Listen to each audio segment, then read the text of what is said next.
Hello, everyone, and welcome back to another episode here on Tales from the Wandering Scribe. I'm your host, Gabriel Garcia. Maybe you know me as the Wandering Scribe and the Wandering Quill. And welcome to the very first episode of Season 4 of the Historians Lounge for 2026. Now, this is a very special episode, viewers and listeners.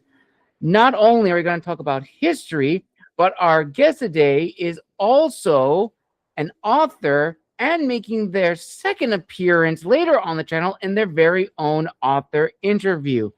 And I'm so excited to have this guest on the show today.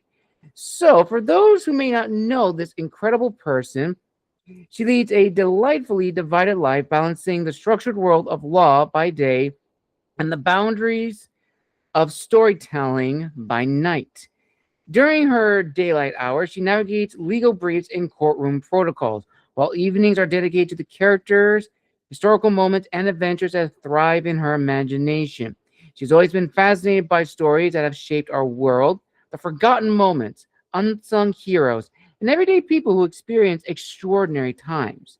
She has published 5 plays, one of which was performed at NYU Shanghai, and 5 screenplays set around the world and spanning various decades. And she is now making her indie debut with the middle reader novel, A Boy's Best Comrade.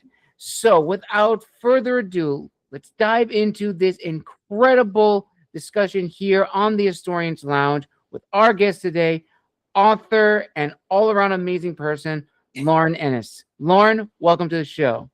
Thank you so much for the introduction, and thank you so much for having me. I am stoked to be here. Awesome, Lauren. Awesome. So before we dive into today's discussion, is there anything you'd like to add, possibly a little known fact that not a lot of people know about you? I'm testing for my 3rd degree black belt this year. Ooh, nice. Congratulations. What discipline? Thank you. Weichi-Ryu. Ooh, Weichi-Ryu. That is, I want to say, based on the Japanese martial arts. Yeah, so it's karate. It's like old school Okinawan. We're kind of known in the karate world as, quote, the dirty peasant art. Nice, Nice. From, like, when the people's weapons were taken away by the government, so they had to learn how to use all their farm tools and their hands and feet to defend themselves as best they could from, like, all the roving samurai that were coming around taking all their stuff. Nice. Okay, you and I are very more alike than I ever thought, because I also have a background in martial arts as well. Mantis style Shaolin Kung Fu, black belt, second degree, and yellow belt in WTF Taekwondo. Excellent. Very impressive. Thank you. And for this episode, viewers and listeners, it's going to be a little bit different than my typical Historians Lounge discussions. Now, normally there will be a specific event or person that we'll be talking about. But for this special episode, to begin 2026, Lauren and I are going to be talking about something that is right in our wheelhouse, and that is combining history with historical fiction. And we're going to use Lauren's most recent publication as a starting point. And I'm so excited to talk to her about this because the premise behind it is so very fascinating, especially the real world implications that were happening in the story. So, Lauren, without spoiling too much, what can you tell us of your indie debut? So, A Boy's Best Comrade is a middle reader novel about a dog and her boy struggling to survive the streets of Stalin's Moscow. Nice. Very, very nice.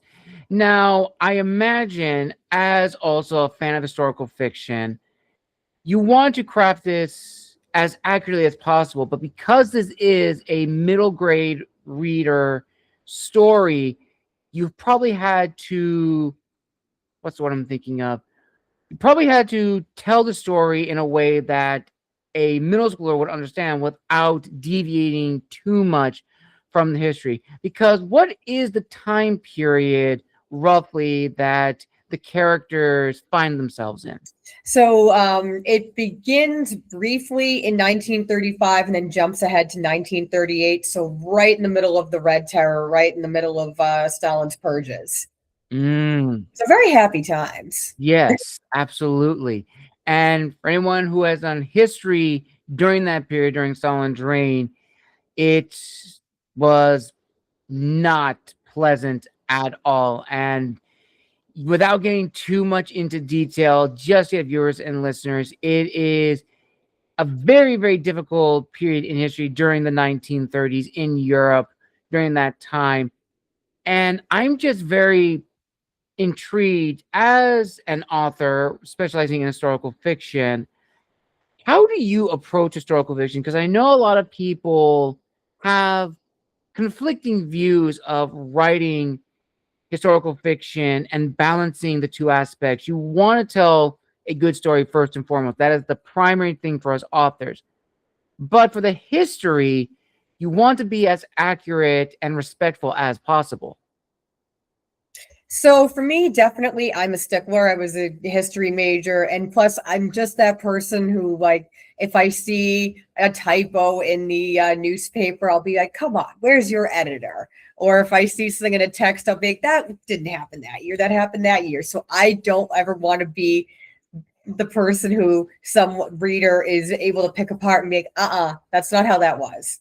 So, I mean, for this whole thing, for this particular project, I mean, there were nights I was there, like practically on the verge of tears, poring over maps of Moscow, just trying to find the correct street names because they change so often, and the correct names of the metro stations and what year did this metro station open. And that's when I realized I probably didn't make it very easy on myself, picking Soviet Russia, where at least if it was like Nazi Germany, I could at least read the letters and go, oh, that word looks like that word. With the Cyrillic alphabet, I got nothing.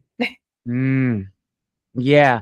And especially, again, during this period, the Red Terror, I imagine, of course, you had the outline of the story you want to tell, but to blend in the history was, I imagine, a big challenge, because you've also done other publications as well, screenplays that have also dealt with history as well. So could you share with us some of those stories, and if you learned anything from writing those and transferring all that to your most recent publication? Definitely. So the first one I did was a play, oddly enough, about a real incident at my undergrad college where back in the 30s, there was actually a Nazi spy who taught on campus, and the FBI had to come in and take her out of class. So the drama teacher kept saying, oh, one of you needs to do a play on that. So I couldn't resist the challenge. So that was really how this whole love of writing historical fiction began.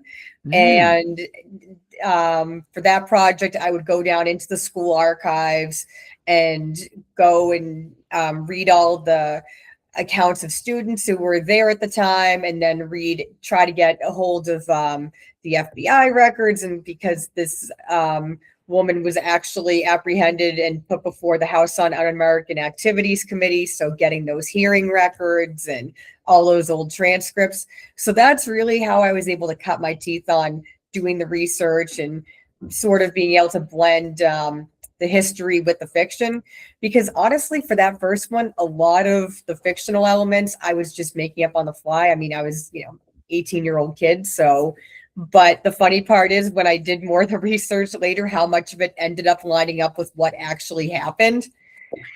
I was like, you got to be kidding me. This woman really was living out a B Hollywood movie. Oh my goodness. And this is the thing I love about historical fiction, is that there are so many little pieces in history that not a lot of people know about, and they make great work because it seems impossible, and yet they did happen. And this is another question I wanted to ask you too, Lauren, as also a lover of historical fiction and writer of historical fiction.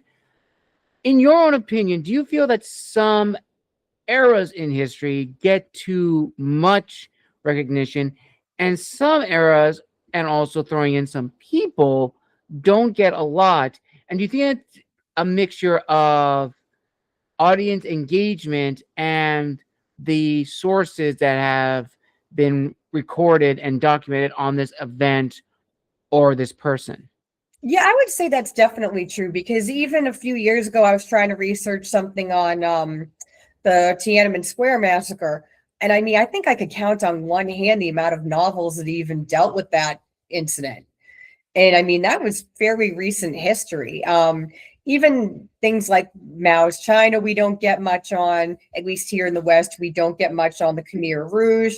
Even I'm researching now for a spinoff from Boy's Best Comrade about the Eastern Front during World War II. We don't even really get much on the Eastern Front. So there's definitely a lot of things that, for whatever reason, we just don't hear about as much here in the West. And I don't know how much of that's up to just publishing trends, how much is up to resources and research that's available. I mean, I know it comes in waves. Like, I feel like the last 10, 20 years has been a ton of World War II French resistance stuff. And I know like before that, it was, I'm trying to think, what was a big trend before that? I'm sure you'd know. I know the one I can probably think of, and it's like historical romance, was definitely, Outlander was probably definitely the biggest one. Oh, and then yeah, of course, absolutely. more recently, the Bridgerton series, which are historical fiction or historical romances set in the Georgian era specifically. And yeah, not a lot that I can think of. Definitely for sure, back in the day, it was a lot of Vikings and knights, but now it's more of either Western romances, even though some could argue those aren't necessarily historical because you can't have modern Western romance, but those do exist. So it all depends on, the trends and what's really popular in other media that's going to generate interest in those genres, subgenres, I should say. Definitely. Now, I've got to ask you a question. What would you like to see more of there out in historical fiction? Ooh. Well, first, Lauren, thank you so very much for that, because I don't think any guest has ever asked me a question Oh, sorry. on. No, no, no. Thank you for that, because I don't ever get asked a lot of questions on this show from my guests to me. So thank you for that. I really do appreciate that. But that is a very good question of periods that I would like to see explored. Well, Rome is probably out of the running because there are so many books on ancient Rome. It's absolutely ridiculous. Ancient Greece, yes, definitely. Medieval history, it depends.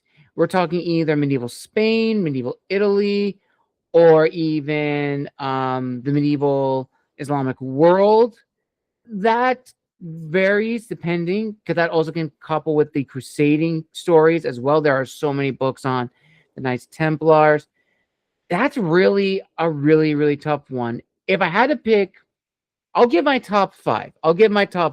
Definitely, I would love to see a lot more historical fiction set in Asia, whether that's medieval Japan, medieval China, or even Korea. Oh, yeah. I would definitely love to see possibly historical fiction set in the Americas, definitely before pre-colonization. Even though there were books that were in like the 90s and early 2000s, not a lot of those. Not many, Uh, no. we just don't see those. If I had to choose another one, definitely I would love to see definitely some probably biblical stories, some historical biblical stories as well. I think that'd be a really cool avenue to explore. Four will definitely have to be maybe post American Revolution during like the 1800s, before the Civil War, maybe on the Mexican American War. I know there is a book Yeah. set up on Very that. little on that. And five, it kind of be more like an open-ended one, but any uh what's the word I'm thinking of? I'm trying to think of like a good word. lack of better terms. Actually, no. I know my fifth one. The fifth one would actually be any story about a group that has been excluded from the historical discussion. So I would love to see some historical fiction on the Buffalo Soldiers. I would love to see some historical fiction on possibly Mexico's perspective of the U.S.-Mexican War, or even more recently, the Aztec Eagles, the only Mexican Air Force unit to serve in World War II. Oh, that's a bonus six one. A lot more World War II. That's not a retelling of either Battle of the Bulge, D-Day. I would love to see either stories about Britain, Canada, France, maybe even probably from the Pacific theater, maybe from the perspective of the Chinese, or maybe in Southeast Asia, probably Oh, even that's Australians. great. Yes, so I would love to see stories on those, or if there are stories that already exist, we don't get them here in the States or anywhere else in the West. Right. Like I was reading an article not long ago, and I can't believe I never learned about this in college about, I'm not sure if I'm pronouncing his last name right, but I think it was John Rabe, who was almost like the Schindler of the Pacific Theater. Have you heard about him? No, I have not. Oh, it's wild. So what it was is he was a German ambassador's son, and he was raised in the embassy over in China for decades. And he lived there so long that he identified with the people and the culture, so that when even though he was a dedicated German soldier and dedicated to the Nazi cause, he couldn't go along with what the Axis forces were doing to the Chinese population. So he harbored, I want to say it was like 600 or 700 people in the embassy. Now I now know who this person is. I've seen documentaries of him briefly, but as soon as you said the rest, I was like, okay, I know who this person is. Yeah, it's a wild story. I mean, if somebody could do like a historical fiction on his story, that would be fascinating. Just the moral ambiguity in that scenario. Oh my gosh, that'd be great. Absolutely. And this kind of brings up another discussion, which is going back to the research. And this actually, I was talking with a lot of other friends who also write historical fiction, is being taken seriously. Because again, historical fiction primarily is fictitious, either characters or sometimes events are more dramatized than others, and trying to fill in the gaps. And ultimately, being taken as serious is like, I've done the research, I've gathered the sources, but for other people, they may not be seen as credible, despite the fact they may have had a long-standing relations in the publishing industry. They've probably written numerous books. When they dive into historical fiction, no one takes them seriously. Like, oh, you don't know what you're talking about. Just stay in fantasy, just stay in thriller. And I'd love to hear your thoughts on that, as you have seen that in sort of like the works as an historical fiction author as well. I mean, yeah, to me, as long as you can show the work that you've put in the work, to me, the work should be able to speak to itself. Like, it should be that most readers can get enough of a feel from how much detail you put in to be able to tell, oh yes, this person did their research. This is true to the time period. So I would say, the work should be able to speak for itself more than like having to have a pre-established reputation or anything like that. Because sometimes you'll have people who have written works. I remember there was one it's really good. It was called Last Days of Night. And it was written by the screenwriter who had done Imitation Game. Okay. And a lot of people were like, oh, this book's going to be a pop boiler thrower. But you could tell as soon as you read it, it was all about the war of the currents between Tesla and Edison. And you could tell that he researched the pants off Tesla, Edison, patent law, Westinghouse, copyright law. I mean, you could teach a masterclass on intellectual property just from this fun little thriller book. Really? Yeah, highly recommended. It's a pretty quick read, too. Nice. Okay. Definitely check it out. Definitely check it out. Now, here's my question to you, Lauren. As a reader, what, in your opinion, is a perfect example of historical fiction and also probably a, I hate to use the word poor, but for lack of better words, a poor example of historical fiction, either one that you may have read uh long time ago or more recently? Oh gosh, trying to think off the top of my head. I know there have been some. I mean, I remember reading one. Oh, I think it was a Margaret Atwood book, so I'm sure I'm going to get a lot of hate for that one. It was Blind Assassin, and it was supposed to be written from like an elderly woman looking back on her youth in like the 30s and 40s, but it just sounded like someone from today looking back on the 30s and 40s, Hmm. and the way that her understanding and her being angry with the norms of the times, it felt very modern. That to me is one of the biggest things that sticks out, especially in the last 10, 20 years or so, is you'll see something, you'll be like, oh, this person's looking at this historical period from a modern lens. And it takes Hmm. you right out of the story. Like you can't have Right. people who are totally shocked by their surroundings when you're thinking, well, no, this is what they've grown up in. They wouldn't bat an eye at any of this. This is how No. they've always lived. I mean, Yeah. it sounds, might sound outlandish or barbaric or backward to us, but to them, that's their world. And you can't have them acting like they're out of their own time. Right. Definitely.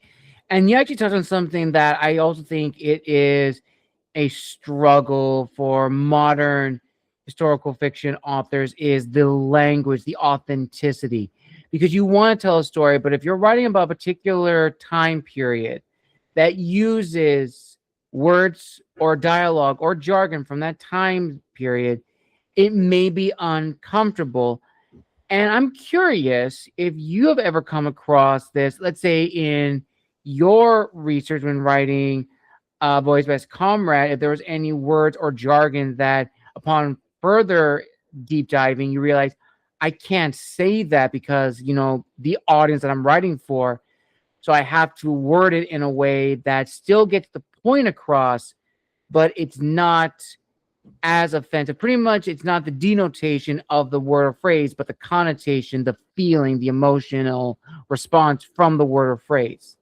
Oh, definitely. That came up a lot, especially even with the Russian naming conventions, just because, I mean, you can have so many variations on just one person's name. And I mean, at first, I remember when I wrote the first draft, everyone had patronymics, everyone had multiple nicknames. It was, Mikhail Alexandrovich and Sophia Ivanovna. And then I remember giving it to readers and my editor, and she was like, "I get why you did this. You get why you did this. A 12-year-old American kid is not going to get why you did this." I'm like, okay. She's Hmm. like, I get it. I get it's authentic. And I get you want to show that you know how people talk and what their names are over there. She's like, but just make them Mikhail and Sophia, please. I'm like, okay, sorry. Mm, definitely. And also, as another example, a really good friend of mine who writes historical fiction but set in World War II, I remember in our discussions, she was adamant, like, I'm going to write as they had spoke. And if that's going to be uncomfortable for people, too bad. I'm not going to sugarcoat how these characters would have talked because they would have used very colorful language that would be uncomfortable. But I'm also going to be mindful of the audience I'm writing for. I'm not going to be writing for a younger audience. I'm going to be writing for adults who are going to understand the innuendos and stuff like that. So that's another balance when writing historical fiction and being mindful to history. Yes, it may be uncomfortable to us, but if we the authors are writing characters who are a mirror image of either a specific person or a real person, we have to do justice. Anything else is a complete disservice, even if we're trying to do the opposite. Oh, absolutely. And then it's a disservice to your readers too. It's because it's treating them like you don't think that they're mature enough or intelligent enough to handle reality. And I mean, World War II, I mean, you look at how General Patton alone talked, forget about it. Yes, absolutely. It's insane. And now that's kind of going into a tangent, but definitely think it's really, really interesting. It's speculative fiction, the new name for alternative history. And I've talked with a lot of people on this, and a lot of people have stated, generally speaking, that alternate history is an excuse to not do as much research and just to have fun with it. I argue against that. I think even if you are doing alternate history, that requires even more research because now you have to figure out, okay, if I'm going to be doing something different, it has to make sense. And I'll actually use one of my books as an example. So, for people who may know, my book, Amnetus, Son of Persia, which is part of my Gathering Universe series, follows the character Amnetus Baru, a Spartan during the Second Greco-Persian War.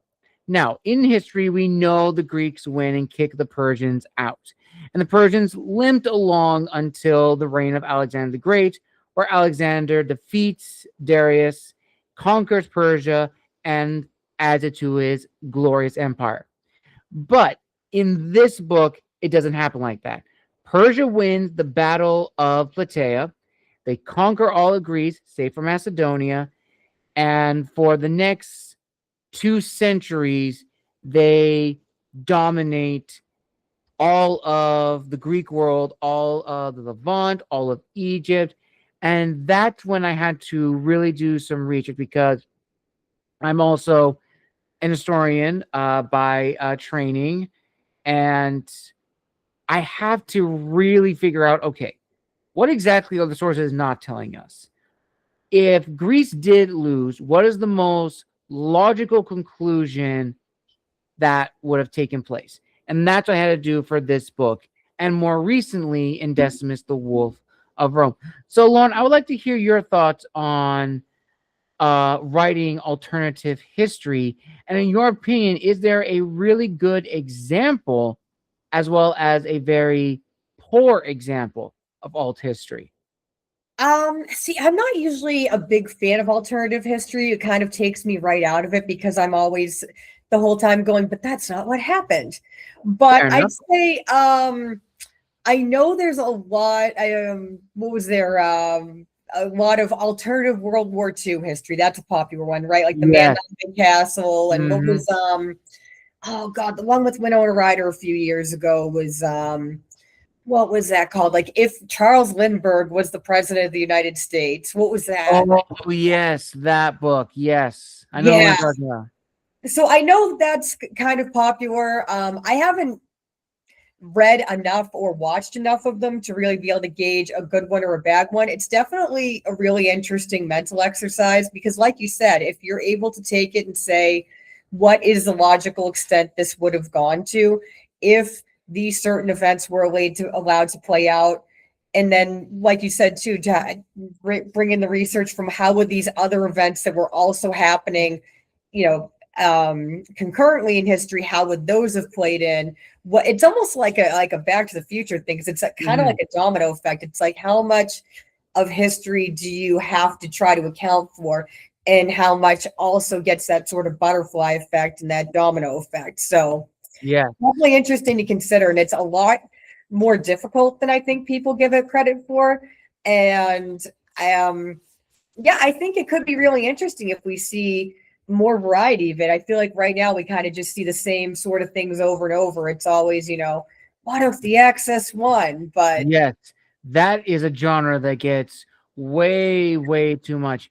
And yes, when talking about alternative history, I would be remiss of not naming probably one of the many great grandfathers of the alternative history genre, Mr. Harry Turtledove, who many of you know is the author of Guns of the South, probably the first Well, probably one of the most well-known versions of alternative history. And for those who don't know, as a Reader's Digest version, it's pretty much what if the Confederates got AK-47s by a group from the 1960s who wanted to change the Civil War for the South to win. And yes, that is literally the premise of the book. How much NyQuil were they drinking? Yes, exactly. It sounds ridiculous, but that is the probably the most popular example. But again, it goes back into the discussion of, whether it's alternative history, speculative history, or even historical romance, which we'll be touching on later. You still want to provide research. And now bringing into historical romance, I don't know if you've read any books in that genre, Lauren, but do you feel that historical romance, again, talking with a few other colleagues of mine, that out of the three, it's probably the one that requires the least amount of research, because it's not so much the history that's being showcased, but rather it's being used as the backdrop for this romance tale? I could definitely see that, especially because the people I know who are romance readers and like even the podcasts I've listened to from romance writers, it seems much more about, as the kids would say, the vibe or the aesthetic of the time period. Like it's not about the the grit and grime of Reconstruction era Atlanta so much as it's Scarlett O'Hara looking down the staircase at Rhett Butler, and boy, doesn't he look nice in that suit, kind of thing. Yes, absolutely. Very, very true. And I'll be the first man. I have read a few historical romances that are really, really good. But my my primary genre is historical fiction. And I am a sucker for Roman fiction, good Roman fiction.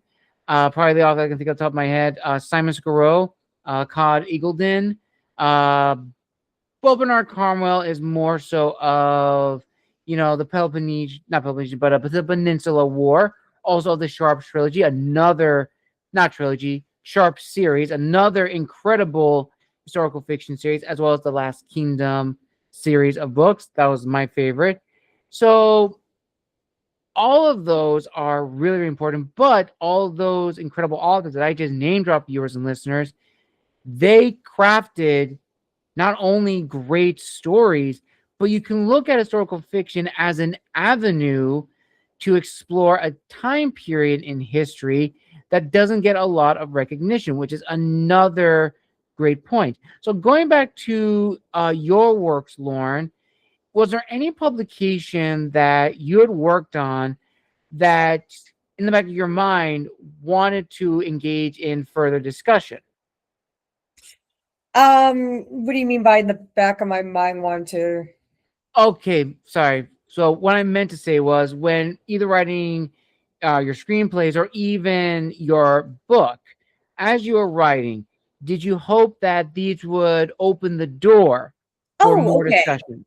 Absolutely, all of them. I mean, definitely the latest book. And then there was another one that I really liked called Iron Willed, and it's about a group of World War II resistance fighters and what happens years later when they're all behind the Iron Curtain in East Germany. Ooh. Yeah, because I'd read an article about how a good amount percent ex-resistance fighters, and that blew my mind. How do you go from fighting totalitarianism from one side to being part of it on the other side years later? So I loved being able to explore that, and the tough choices and the what people do when they have their back up against the wall and that kind of thing. Kind of like did you ever see Lives of Others? No, I don't think I've heard of that one. Oh, it is so worth the watch. It's all about a Stasi officer in 1980s East Germany, and he's assigned to spy on this couple because this corrupt official has a thing for the girlfriend, and he says, find something to get the boyfriend thrown in jail. and it's all about following this Stasi officer as he like sees these people living their normal lives and has this crisis of conscience, and finally sees what's wrong with the system and finally begins to question things. Oh, it's so good. It's from like 2006, I want to say. Ooh, okay, I'll definitely have to go and check it out. Definitely, definitely. And there was another question I really wanted to hear your thoughts on, Lauren, is more of an opinion question. Do you believe that all historical fiction books should be required to have not, I don't want to say acknowledgments, but an autobiography of the sources, as well as a few pages dedicated to the history behind the book that the reader had been engaged in? It's a very good idea. I can't say that it should be required because I foolishly did not include that in mine, even though I did do the research. So I can't be a total hypocrite on that one. But obviously, it's always a good idea to include your sources as much as possible, and provide some insight into where you got your information from. I mean, Yes. as to how extensive that needs to be, I mean, that's really a decision that's between the author, the editor, possibly publisher. Mm-hmm. Definitely. Very, very true. And looking at historical fiction, I've just been so blown away by some of the news stories coming out, as well as a blending of the two. You also have mythology, which is its own genre, but something gets trickled into historical fiction. And then you have historical fantasy, which has now come about where you now have magic set in an historical era, whether it's Rome, Greece, early medieval Europe, or England. It's absolutely fascinating. And again, the research and trying to craft these compelling stories are just amazing to me. Now, there is one thing I did want to talk to you about, which I have seen a lot more recently, is a lot of women's fiction or historical fiction centered around female characters, specifically during World War II. There's a lot of stories you can talk about that for the Second World War, and of course, so many other avenues. But what I'm very intrigued by is the rise of uh, women's fiction in historical fiction, and I'm all for it. And I'm just curious, in your opinion, Lauren, what do you think has contributed to the interest and the popularity of historical fiction focused on female characters? I definitely say it's a combination of right now at least from everything I've seen and read, it seems that there's a lot more female voices in publishing now. So I'm sure that's influencing it. And I think publishing, like any business, is dominated by trends. And there's a high percentage of readers that are female readers. So obviously, you want to keep your customer base happy. And where World War II fiction, as we were saying earlier, has been so popular the last 20 years or so, it's sort of, merging what was already trendy with this emerging trend of, high female reader base. Yes. And there are some really great untold stories from World War II. Like, I'd love to see more about like the Night Witches, or Yes. about Ludmila Palvichenko, or I mean, I love that whole hidden side of World War II that you had all these women on the Eastern Front doing combat roles. That is wild to me. Yes. And I'm so glad you brought up the Night Witches, which, for those that don't know, the Night Witches was a group of, if I'm not mistaken, I'm getting my history right, a group of Russian female fighter pilots who terrorized Nazi Germany. And why were they called the Night Witches? Well, they would fly really close to the enemy, almost like they're going to crash. And just when they're about to, they pull the nose up, and it's such a loud, screeching sound that it sounds like, of course, a witch cackling in the middle of the night. It terrified the enemy. And you're absolutely right, Lauren. I would love to see a book on the Night Witches, as well as other unsung heroes of the Second World War. Definitely. I think I've only seen one on the Night, which is called The Huntress, if you ever want to pick that one up, that one's a fun thriller. Nice. Definitely. I'll definitely have to add that to my list. Now, here's another question I want to ask you, Lauren, which I have been debating for a very, very long time. And I've been talking again with more of my friends, fellow authors about this. Despite the popularity of, the other genres, romance, fantasy, romantasy, thrillers, and all that stuff, many people have speculated and argued that historical fiction isn't really, popular right now. Sometimes gets shelved away. But I am very curious, in your opinion, do you believe, regardless of trends and popularity, historical fiction is going to stay in the industry no matter what and will never be shelved? I would think so, just because to me, it contains everything. Because history has everything. It has, high battles. It has drama and danger and romance. It has family sagas. It has, quiet domestic moments. It has, game-changing historical moments. I mean, you look at something like War and Peace, like the ultimate historical fiction novel. Everything is in that book. I mean, that thing runs the gamut from the socio-political to the deeply personal, all within one, I mean, admittedly massive, but one book. So Yes. absolutely, historical fiction's always going to be around because it's got something for everyone if you're willing to look for it. Mm-hmm. And of course, more recently with the new laws in place, and of course, some historical fiction books and some acclaimed books being censored, do you think that there is like a subtle risk of writing historical fiction in the event that that could happen? Case in point, Mouse, which is probably one of the most incredible pieces of fiction that has ever been written, unfortunately, has had recent censorship in recent years. I mean, that's with anything, even whether it's historical or whether it's contemporary. I mean, you always run that risk. I think, especially if you're telling something that's raw and that's true. I tend to think if you are getting censored, there's a good chance you're probably onto something. All right. That's one way to look at it. That is one way. And here's actually a little fun question from your screenplays. What is the one that you would like to explore in a different medium? Whether it's like a zine, graphic novel, maybe even a radio play from like the 30s and 40s. The radio play sounds amazing, but I actually am turning one of my screenplays into a graphic novel. That should be out within the next few weeks.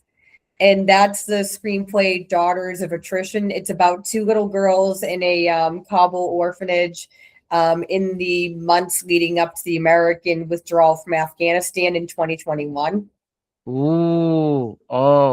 I can definitely imagine that is not going to be an easy book to write, or as you wrote the screenplay and did the research, that's probably going to touch on a lot of feelings for a lot of people, especially if they've had close relations, whether they were service members, whether they were translators during that point, during that period in history. So I can imagine when writing that, there was probably some misty eyes now and then. Well, definitely, especially because it's from a child's point of view, and like how it's all about how these two girls form a friendship and bond together to cope with the trauma all around them, and they write their own comic book as a way to process everything they're living through. So seeing like war through the eyes of a child is, and trying to write that, it's a rough one. Mm-hmm. Absolutely, absolutely. And as we near the end of this incredible discussion, there was one other question, kind of a fun one that I would like to ask you, Lauren, which is, we talked about our favorite genres of historical fiction, as well as some examples. But if there was a person or an era or an event that you would love to write about, what would that be and why do you think there should be more of it? Well, right now I'm working on a spin-off to Boy's Best Comrade that's about the Eastern Front. I wish there was more about that just so I could research more for that. Mm. But what I love about researching that is just how weird the history from some of that is. Like the fact that the Soviets wouldn't just ask the civilian population to donate their animals to the cause. They would just show up at your house and just straight up say, "Oh, comrade, we hear you have a dog. We need it for this man's army right now." I mean, and then the fact that they would draft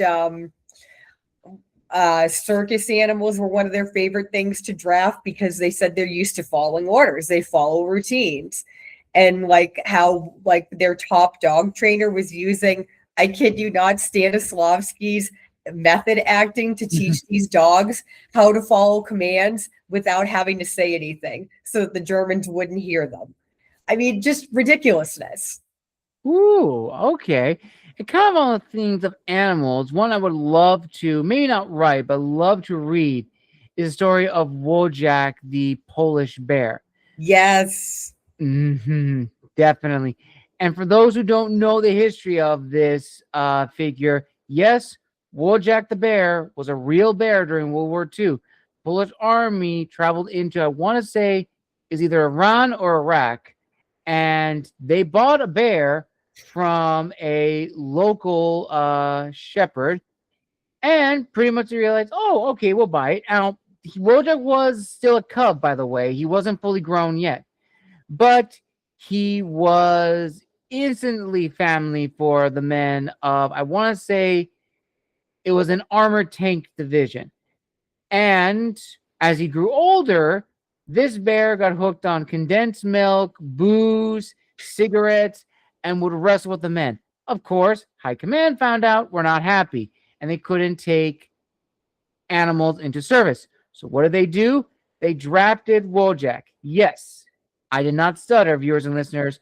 Wojak, a Syrian brown bear, was drafted into the military and given the rank of private. And he also saw combat too in the Italian theater, where, I kid you not, he was an ammo crate carrying bear. He would carry ammunition for the Allies, specifically the Polish, to fire upon, I want to say, a fortress or castle in Italy. And as a result, he got the rank of sergeant, and the unit even redesignated their symbol of a bear, or to a bear, holding ammunition. Wojak, of course, retired to a British zoo, but all of his compatriots from the war still visited him until his passing, I want to say before the eve of the 21st century. But it's absolutely so fun. Now, being serious, the one story I would love to write about is the story of the 26th Filipino Cavalry. Now, for those who do not know the story or know the full story of the early years of World War II in the Pacific, we have all heard the story of the Battle of Bataan, the fall of the Philippines, MacArthur's withdrawal, and pretty much the Bataan Death March and all that in between. What they don't tell you were the days from December 8th, 1941 to January 16th, 1942, where 700 men of the experienced and well-disciplined Filipino Scout Cavalry, the 26, fought against the Japanese, who, mind you, 26 were still using World War I style methods. They were a cavalry-based unit, but they fought against the Japanese and held them off and still gave enough time for the army to flee to Bataan. Had it not been for the 700 plus men, the Philippines would have been conquered fully in like 55 days, which was the intended goal. Because of them, the Japanese were behind by a week. And you have so many famous people like Colonel Wainwright, who was in charge of the Northern Luzon Force, Colonel Pierce, Lieutenant Ramsey, Felipe Fernandez, Joshua Baker, and so many more prominent figures of the 26 fought the Japanese. Probably the most famous was Colonel Baker and Edwin Ramsey, who became a guerrilla leader during the Second World War and fought the Japanese relentlessly. He survived the war and wrote his memoirs and got it published in 1990. Reading that, I was instantly hooked. And the book that got me interested in it was, of course, Twilight Writers, which was the first publication about it. Well, more recent publication, let me rephrase it. That came out in 2011. Edwin Ramsey's story came out in 1990. But since then, no further stories, no historical fiction, not even an adaptation to a documentary to talk about the 26. Nothing. I would love to write a story solely on the 26 because had it not been for them, the history of the Pacific Theater during those early weeks from late December to early January would have been entirely different. You got to do it. That sounds fantastic. Absolutely. I might. If you want that to happen, viewers and listeners, comment down below and I may get around to that story eventually. And as we wrap up this amazing and quite honestly a very fun discussion here on the Historians Lounge, Lauren, what do you want people to take away from our discussion about writing historical fiction, but being mindful and respectful to the history of the period or peoples we are writing about? Yeah, I would say the biggest thing is to keep in mind that when you're writing in that period, you have to write as if you are in that period. And that's warts and all.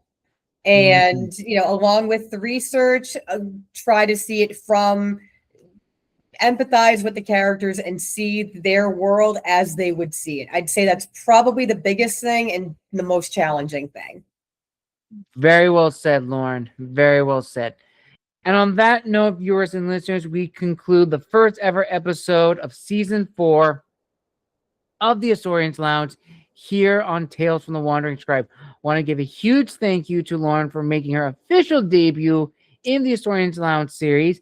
And as I said, viewers and listeners, Lauren will be also coming back on the show in her debut author interview, where we'll be going more in depth in her debut novel, which I'm so excited to talk about and more. So, Lauren, thank you so much for coming on the show. Where can people find you on social media if they want to reach out and connect, as well as stay up to date with any new stories you may have in the works?